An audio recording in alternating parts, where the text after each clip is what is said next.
ওইখানে লেথাল উইপনে যে হত্যাকাণ্ড হয় এটা বর্ডার কিলিং না।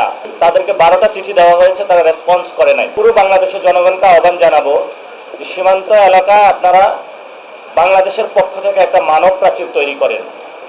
এই মানব প্রাচীর ভেদ করে যাতে ওই পার থেকে কোনো সন্ত্রাসী, স্মাগলিং অথবা যারা চোরাচালান করে বাংলাদেশের অভ্যন্তরে ঢুকে ক্রিমিনাল অ্যাক্টিভিটিস না করতে পারে, সেই ক্ষেত্রে আপনারা যথাযথ ভূমিকা নেবেন এবং আমরা আশা করব সরকার এই বিষয়ে উদ্যোগ নেবে।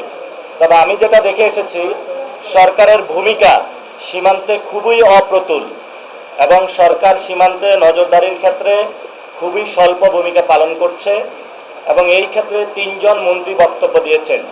স্বরাষ্ট্রমন্ত্রী সালাউদ্দিন সাহেব বলেছেন ওইখানে লেথাল উইপনে যে হত্যাকাণ্ড হয় এটা বর্ডার কিলিং না, কিন্তু উনি যে বক্তব্য দিয়েছেন এটা সত্য নয়, সেটা আমরা প্রত্যাখ্যান করছি।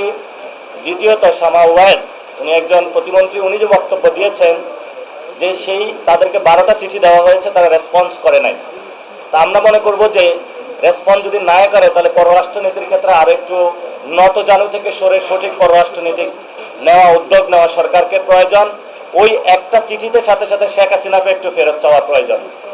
লাস্ট যিনি ডক্টর জাহেদ একটি বক্তব্য দিয়েছেন, সেখানে উনি বলেছেন সীমান্ত হত্যা ভারতের আভ্যন্তরীণ বিষয়। আমরা সর্বত এই বক্তব্য প্রত্যাখ্যান করছি, কারণ আপনার সীমান্তে যখন উত্তেজনা হচ্ছে, সেখান থেকে অবৈধ বাংলাদেশি বলে আমাদেরকে পাঠানো হচ্ছে বাংলাদেশে, তাহলে উনি যে বক্তব্য দিয়েছেন এটা শুধু ভারতের আভ্যন্তরীণ বিষয় নয়, এখানে বাংলাদেশের মানুষের জীবন সংগ্রাম, বাংলাদেশের সার্বভৌমত্ব জড়িত রয়েছে।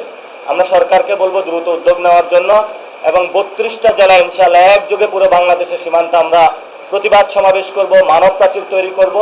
বাংলাদেশ আবার দেখিয়ে দিবে 71 সালে যেভাবে হলো আমরা বাংলাদেশের সার্বভৌমত্ব রক্ষার জন্য ঝাঁপিয়ে পড়েছিলাম, তেমনিভাবে এই সময়ে যদি কোনো রাষ্ট্র, সন্ত্রাসী গোষ্ঠী বা সন্ত্রাসী বাহিনী বাংলাদেশের সার্বভৌমত্বকে লঙ্ঘন করতে চায়, আমরা হলো আমাদের সর্বোচ্চটা দিয়ে বাংলাদেশের মানুষকে নিয়ে ঐক্যবদ্ধভাবে আমাদের সীমান্ত রক্ষা করব।